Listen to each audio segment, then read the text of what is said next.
In April of 1840, the Hollow Grove plantation was abandoned overnight. Its ledgers, once meticulous, lay torn in the dirt. Its chapel bell rang for hours with no hand upon the rope. And its mistress, known only as the lady, vanished without a trace, along with every man she had ever owned. The local sheriff sealed the property within a week.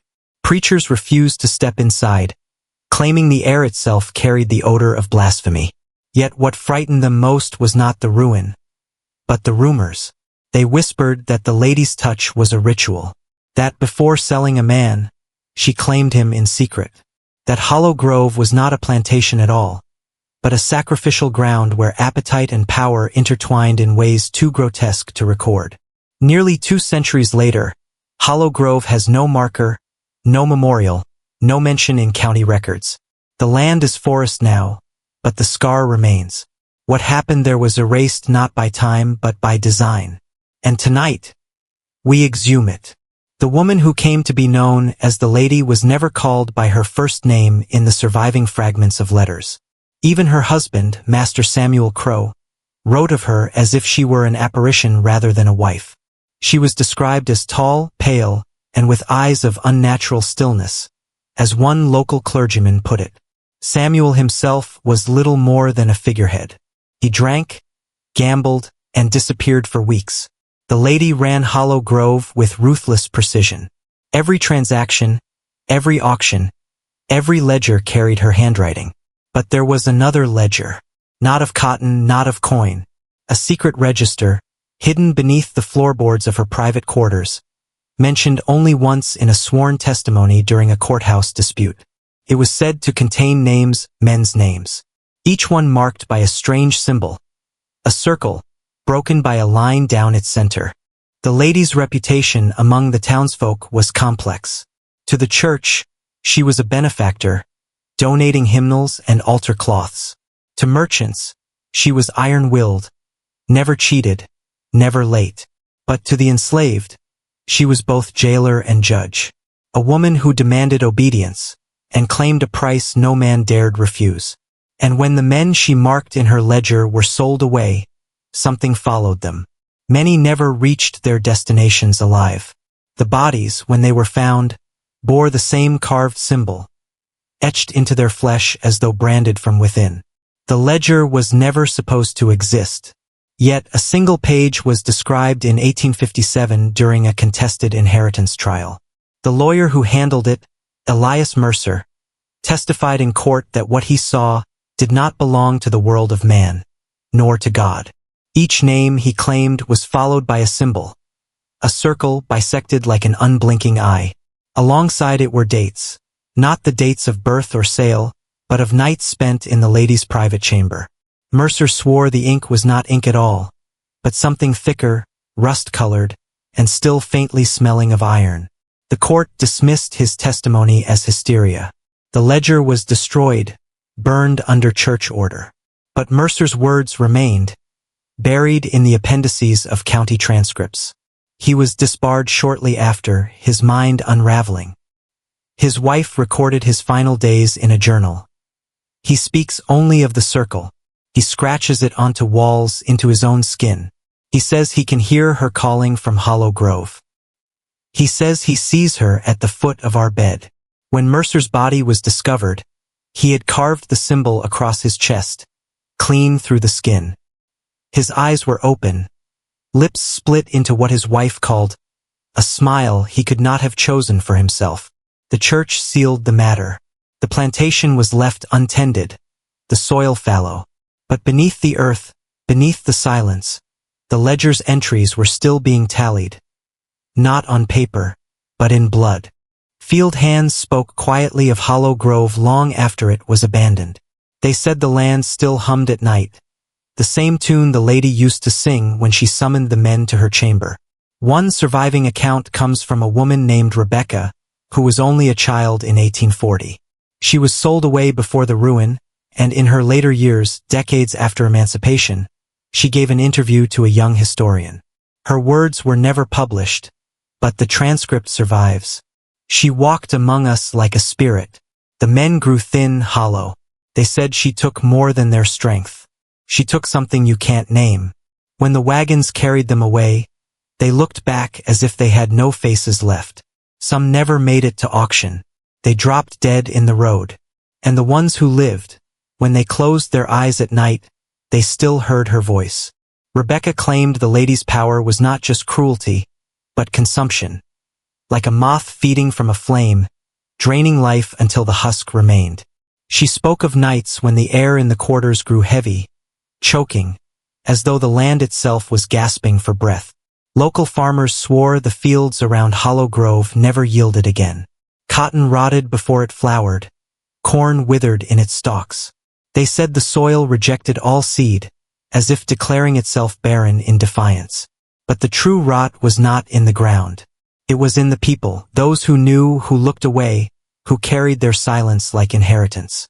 For the lady's shadow lingered, not as memory, but as a vow. In 1841, the First Baptist Church of Bryan County issued a public declaration. Hollow Grove was cursed ground. The congregation was warned never to set foot upon it, never to speak of it. The declaration was delivered by Reverend Thomas Hale, a man renowned for his booming sermons and unshakable faith. But Reverend Hale's private correspondence, unearthed decades later, tells a different story. In a letter to another pastor he wrote, "We do not warn them of the curse. We warn them of her. The lady's reach exceeds death. Her ledger is not closed. If we speak her name too often, she will count us among her numbers." Hale confessed that he and 2 deacons entered Hollow Grove after its abandonment. They claimed to find the chapel defiled. Candles melted into strange spirals, hymnals inked over with symbols, the altar cracked down its center. Behind the pulpit, they discovered a crude carving of the bisected circle, stretching floor to ceiling, as if gouged into the wood with desperate hands. The Reverend insisted they destroy everything they found, yet he admitted that the act of burning only spread the mark further. Days later, parishioners awoke to find the circle etched in frost upon their windows, drawn in soot upon their doors. Some claimed the mark appeared inside their dreams, where the lady's voice whispered a lullaby that ended not with comfort, but with silence. The church's final decree was not to fight, but to bury, to smother her memory beneath prayer and denial, to erase her existence from every ledger, every archive. And so the lady vanished from history, or so they believed. Yet silence could not stop the echo. Only 3 years after Hollow Grove's fall, children at the county orphanage began to vanish. Boys, specifically young, fatherless, nameless. The matron of the orphanage, Sister Eliza, kept careful records. In her journals she wrote that the boys would complain of singing in the night. They claimed a tall woman stood at the end of their beds, humming a tune they could not forget. Some awoke with marks upon their skin, small, circular, split down the middle. When Sister Eliza brought this to the church, she was told the children were seeking attention. Yet when she pressed further, she was dismissed, her writings confiscated. The orphanage buried the incidents under layers of piety and routine. But one testimony survived. A boy named Matthew, adopted years later, confessed in adulthood that he remembered the voice. He said she came to him not as a stranger, but as a mother, offering comfort, warmth, belonging. "She told me she would keep me," he said, "that no one could sell me away, that I was hers." 3 days later, Matthew was found sleepwalking along the edge of a riverbank, clutching a small wooden token. It bore the symbol, the bisected circle, scratched deep into the grain. The lady was no longer confined to Hollow Grove. The orphanage had become her hunting ground, and the church, in its silence, had become her accomplice. By 1847, Hollow Grove was no longer spoken of. The church had locked its records, the plantation had been left to rot, and Bryan County pressed forward as if nothing had happened. But silence is not absolution. Silence is an opening. That summer, 3 families disappeared from the outskirts of town. No signs of struggle. Doors still bolted from the inside. Meals set upon tables untouched. In one farmhouse, the table remained laid for supper, steam still curling from the pot when neighbors arrived. The only thing left behind was the mark, scratched into the wooden floorboards beside each family's bed. The sheriff wrote in his report that the disappearances were acts of God. Yet the pages of that report are stained with something darker, ink blurred by what appears to be water damage, though archivists describe it instead as a spreading ring of iron, as though written upon with blood that never dried. Oral histories recall children waking to see their parents staring blankly at the window, humming, then one by one walking out into the woods. None were ever seen again. A farmer named Jonah Willis claimed to follow one such procession. He swore he saw the families gathered in the fields of Hollow Grove, standing in perfect silence beneath the broken chapel bell. He said the lady was there, leading them in a song he could not bear to repeat. When Jonah returned to town, his hair had turned stark white. He would not speak again until his deathbed, when he whispered only this, "She counts us all." Bryer County became a town of whispers. People locked their doors earlier.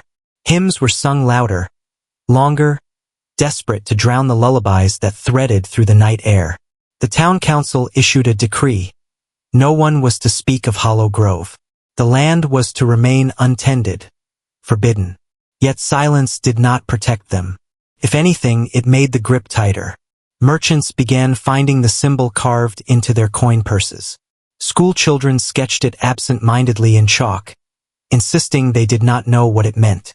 And mothers began reporting strange births, infants arriving with circular scars upon their chests, as if branded in the womb. A physician from Savannah visited to investigate. In his journals, he described the town as possessed by a climate of dread, a heaviness in the air that defies science. He wrote of visiting the cemetery, where he found soil disturbed, as though graves had been unearthed and then hurriedly covered again. "The lady is no longer a woman," he concluded. "She has become the soil itself." The physician left Bryer County within the week. His journals were discovered decades later in a trunk, the last page torn out. Witnesses claimed he fled screaming into the night, never to return.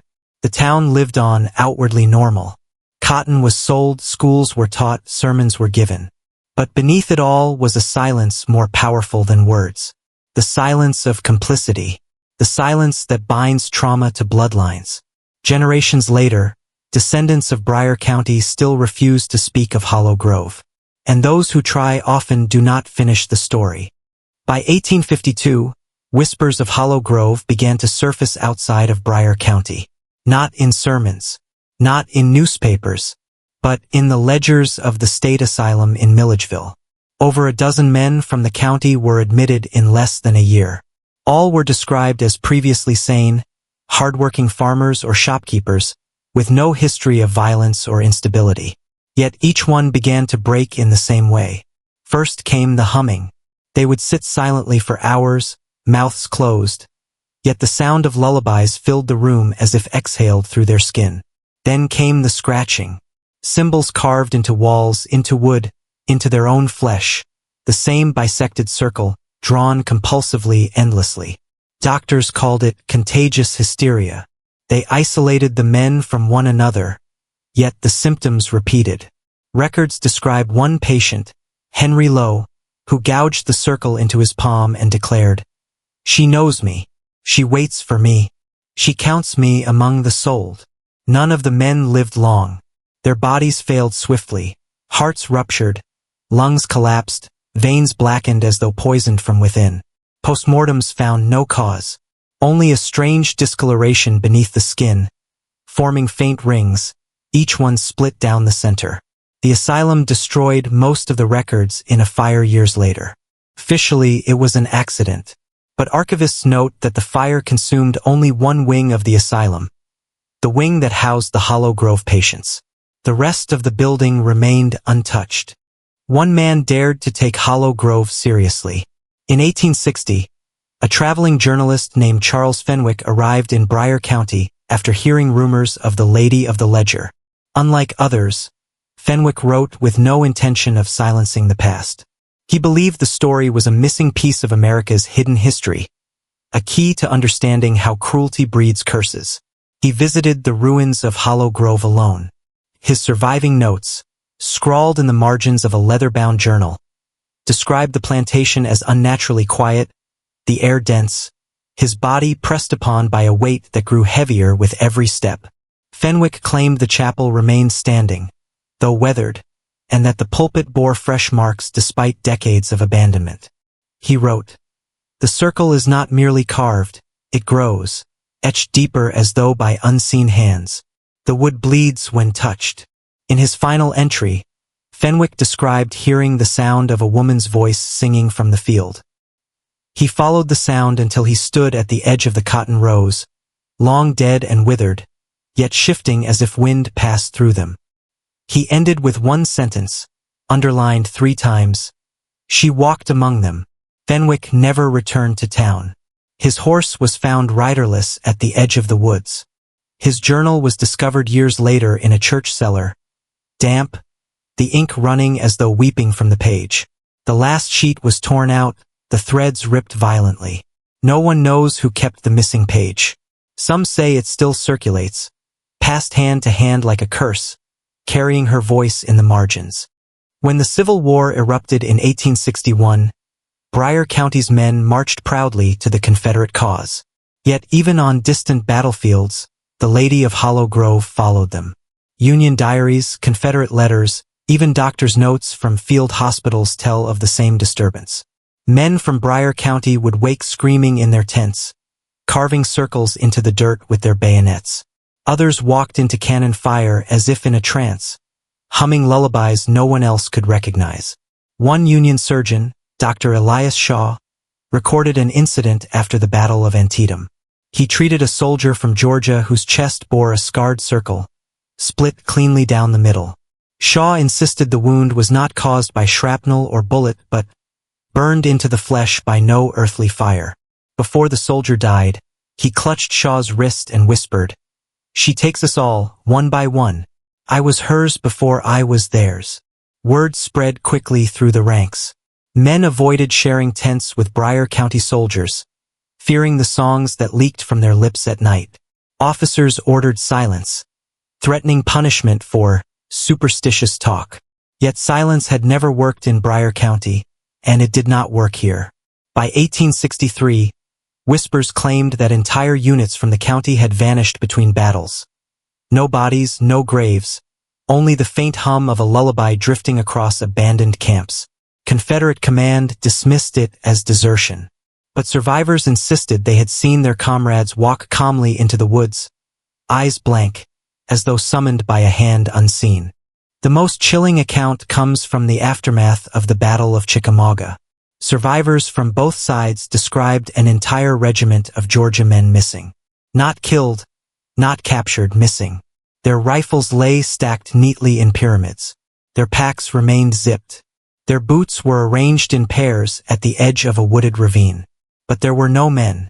Union scouts followed faint trails into the woods, expecting ambush. What they found instead was a clearing filled with symbols burned into the ground, spiraled outward in rings, all centered on a crude altar of stone. Atop the altar lay objects from the missing soldiers, belts, canteens, and a single page torn from a Bible. On it, the bisected circle had been drawn over the Lord's Prayer, splitting the words down the middle. No bodies were ever recovered. Confederate records listed the men as deserters. Union papers never mentioned them at all. But in Bryan County, families received no letters, no news, only silence. Widows reported hearing knocks at their windows at night, followed by a faint humming. Children woke to see shadows of men standing at the edges of their rooms, faces hidden, lips moving in silent song. These were not ghosts. These were the counted, names marked in the ladies' ledger long before the war began.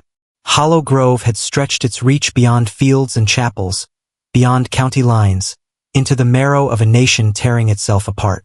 The war ended, but her tally did not. When the war ended in 1865, Bryan County was a scarred land. Farms burned, sons buried, faith fractured. Yet amid the ruin, one subject remained untouched: Hollow Grove. The plantation's remains were left to rot, its chapel bell rusting silent in the weeds.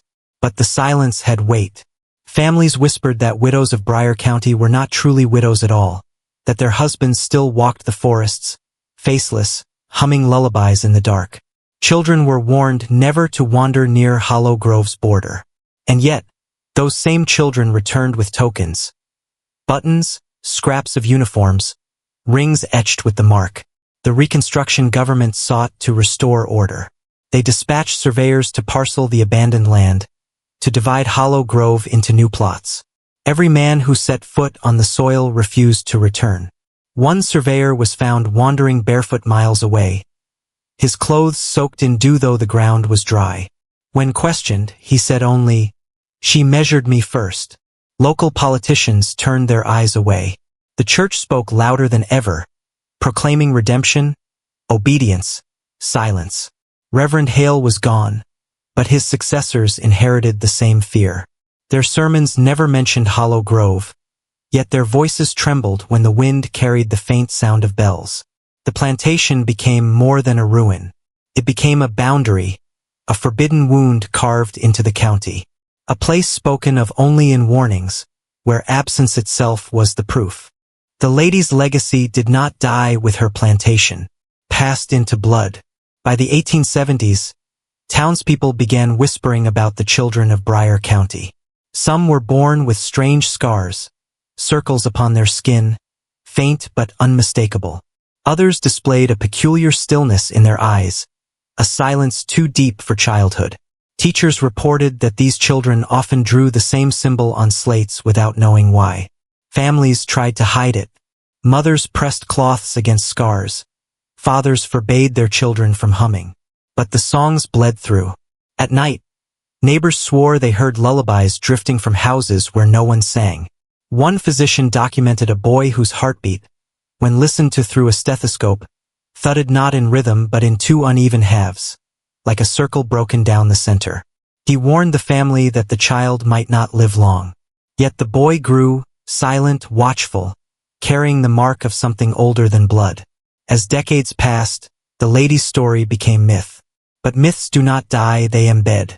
They enter marrow. They wait. In Briar County, families began to speak of the counted, those whose ancestors had lived on Hollow Grove soil, touched by her ledger. The counted did not always vanish. They lived among the townsfolk, worked, prayed, married. But they carried silence within them, and when the night grew still, they hummed songs they could not remember learning. The church denied it. The county ignored it. But the counted knew the truth. The lady had not vanished. She had simply moved into the womb.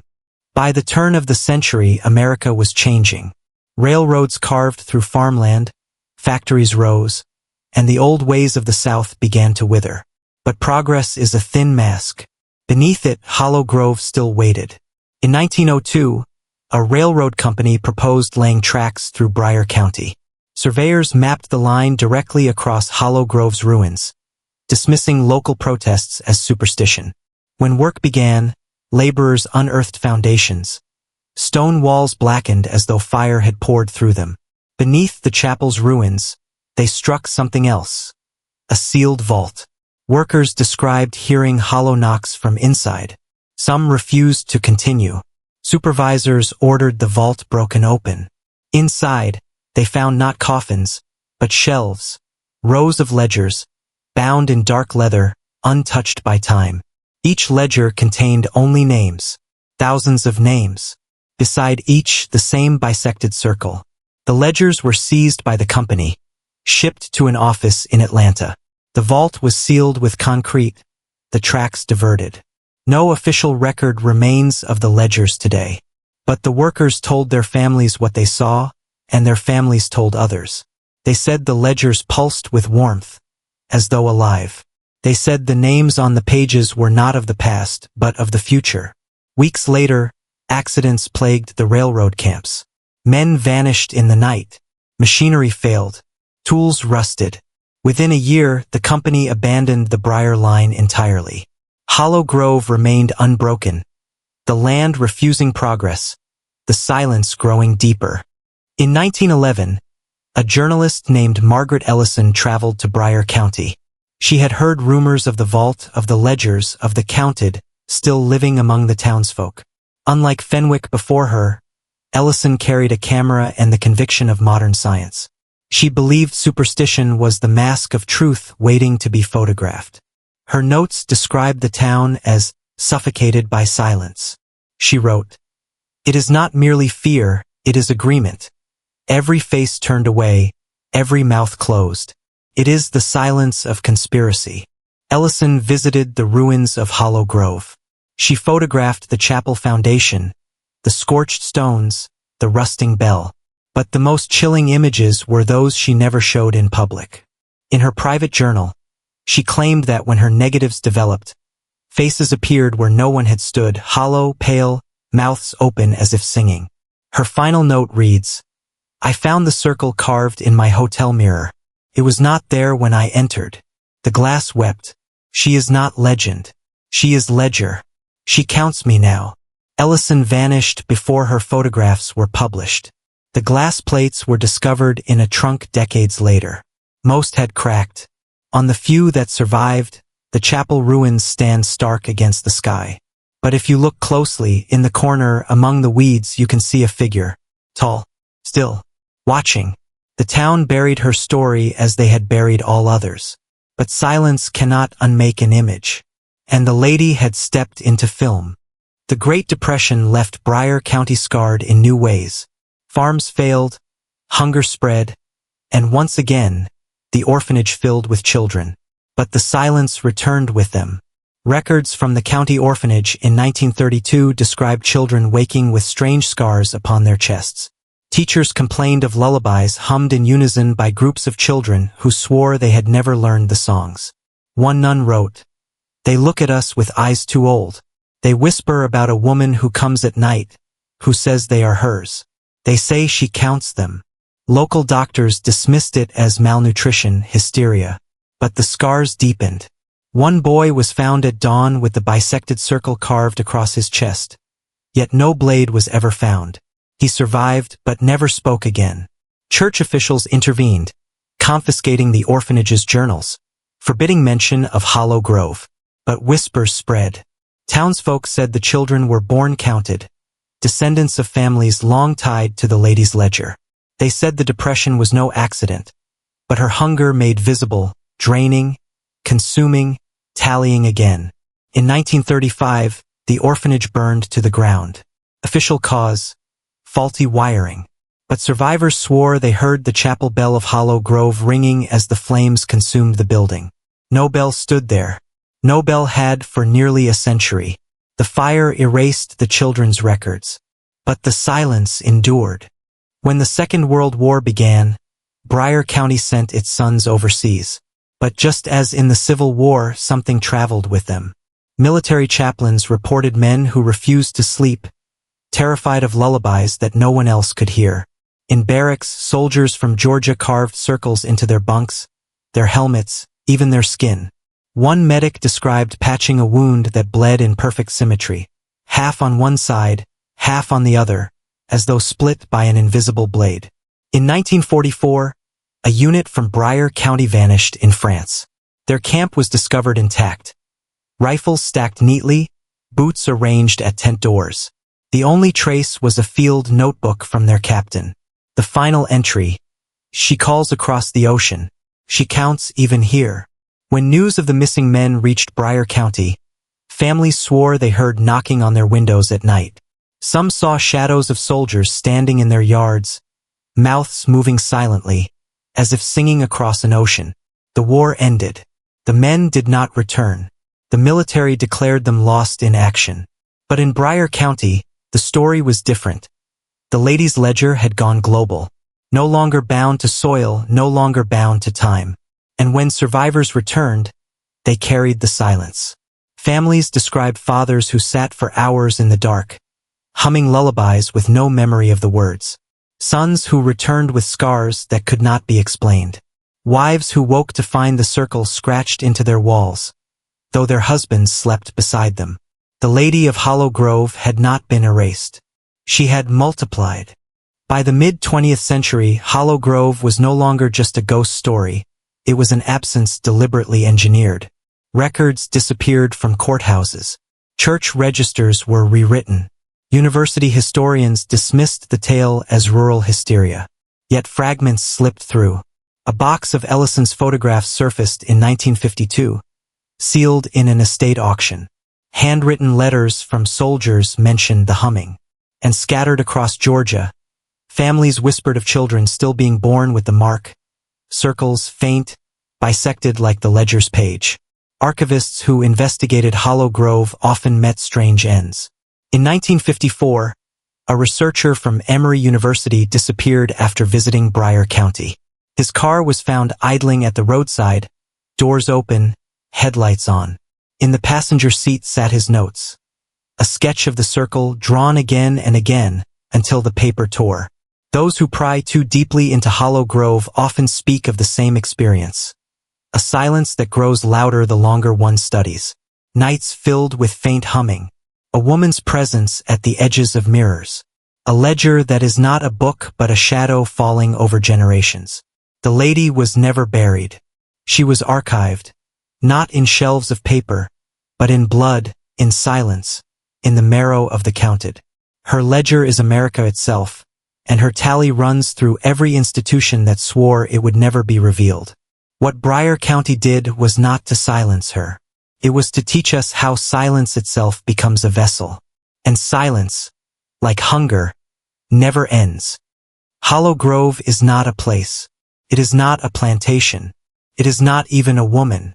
It is the wound carved when power feasts on flesh and then hides the bones beneath hymns and ledgers. For a century, Bryan County tried to bury the lady. The church, the orphanages, the schools, they all played their part. And yet, every attempt to erase her only spread her further. The ledgers burned, but the names lived on. The chapel rotted, but the bell still rings. The families vanished, but their children still hum songs in their sleep. And if you listen, tonight, even now, you may hear it too. A lullaby with no words. A melody that coils through silence. You may feel the weight of being counted. As if someone is writing your name on a page you will never see. This is not history. This is inheritance. The Lady of Hollow Grove has never stopped tallying. And if you've listened this far, she may already have counted you.